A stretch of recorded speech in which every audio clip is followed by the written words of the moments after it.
Well, I figured I'd do another quick little update on some stuff going on around here. As you can see, we're at the shop. Um, Another thing, just want to point out real quick.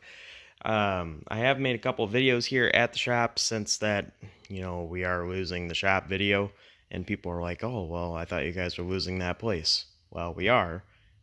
We will be out of this location the end of October or first week in November, about. So we're working on building a shop at home.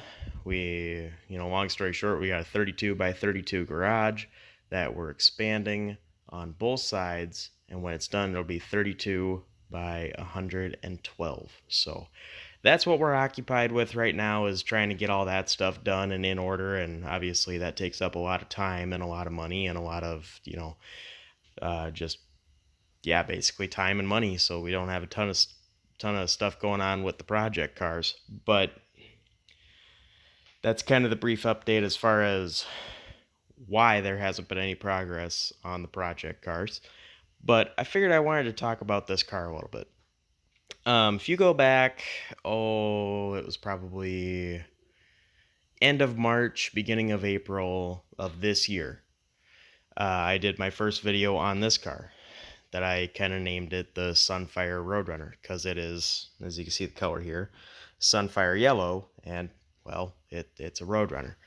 Real creative. But anyways, I figured I'd go around this car again quick because it's been in the background of a lot of videos, and I've had a lot of people actually ask, hey, what's the deal with that? I never saw anything on that. Well, there is a video on it if you want to go back and watch it. Otherwise, I'll kind of briefly go over it again here. So this is a 69 Roadrunner, obviously, based on, what you could see. And it's from Arizona, same places we got that B7 Roadrunner, and the 69 Coronet, and the GTX, the 69 red GTX that's outside, and the 426 Hemi, and if anybody remembers the B5 blue Roadrunner that we had for like a few days before that one even sold.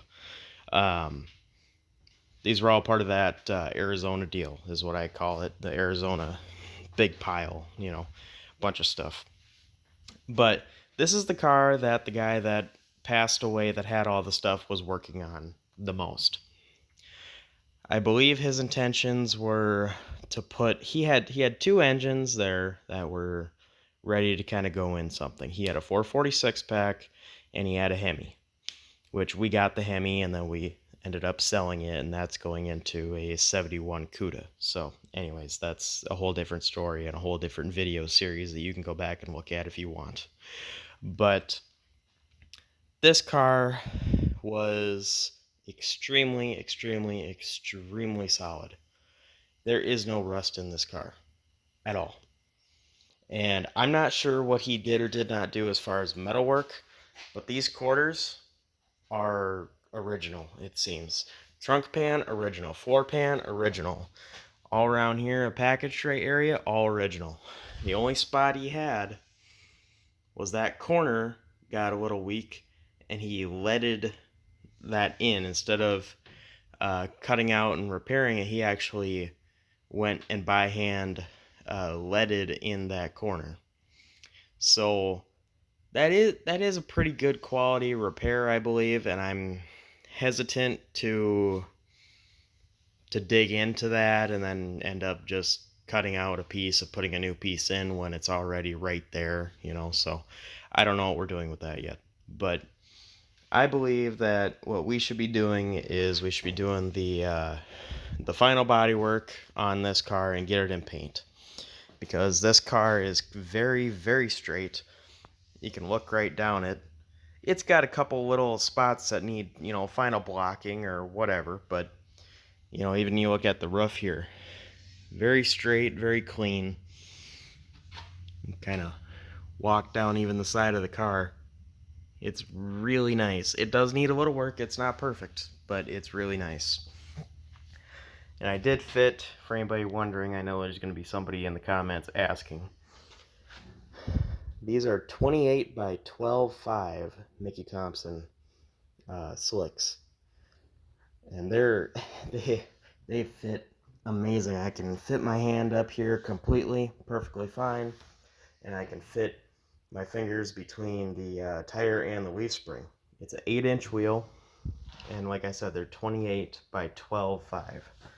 You can even, it's probably gonna be too dark, but you can see how wide that tire is. Another thing you won't, actually you can see very well. The whole entire underside of this car has been painted.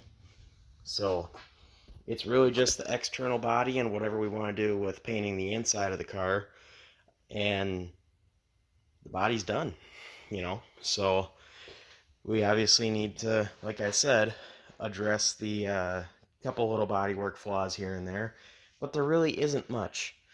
And these doors, they actually were stripped. The fenders here were stripped too. There's a bunch of stuff on them, but they're real nice. And I don't know. I mean, I guess I just want to see what you guys think of this and what you guys would do with this car if it was yours. Obviously, it's this far with the colors, so we're not changing the color because then you'd have to paint the whole entire underbody of the car. And the nice thing is, if you notice the pedal assembly there, and maybe you could tell, maybe you can't, but if you look in there under the door, you can see the hole in the floor. This is a original 4-speed car, and I do have the numbers matching original 4-speed with the linkage and everything and the bell housing for it. So it's just a matter of figuring out an engine,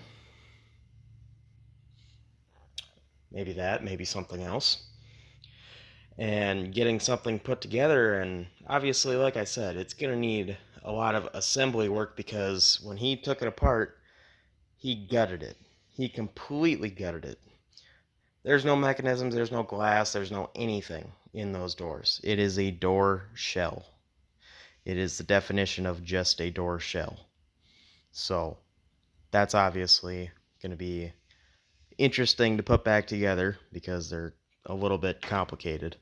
So, and he took the dash completely apart. He took the whole entire interior is in a million pieces. But to get a rolling painted shell, I think this car would be a lot of fun for, for us to do, or, if somebody wanted to buy it.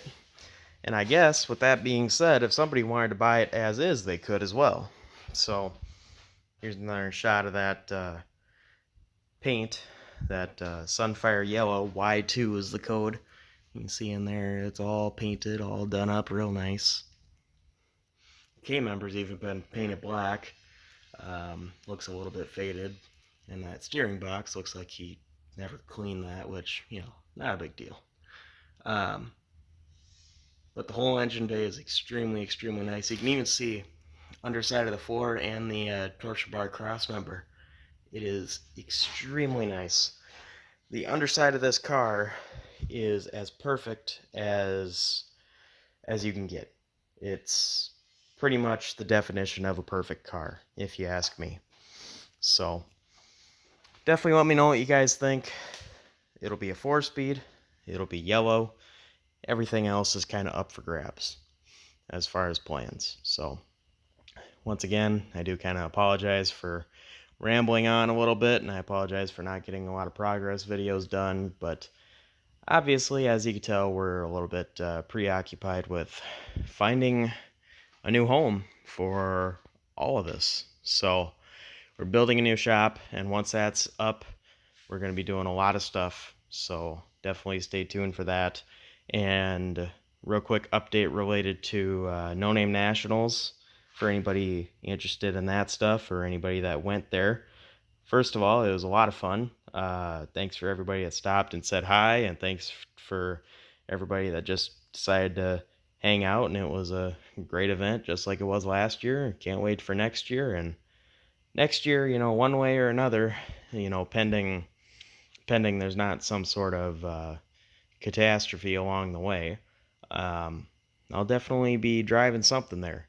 Not this, but I'm going to be putting together the 66 Belvedere with a tunnel ram.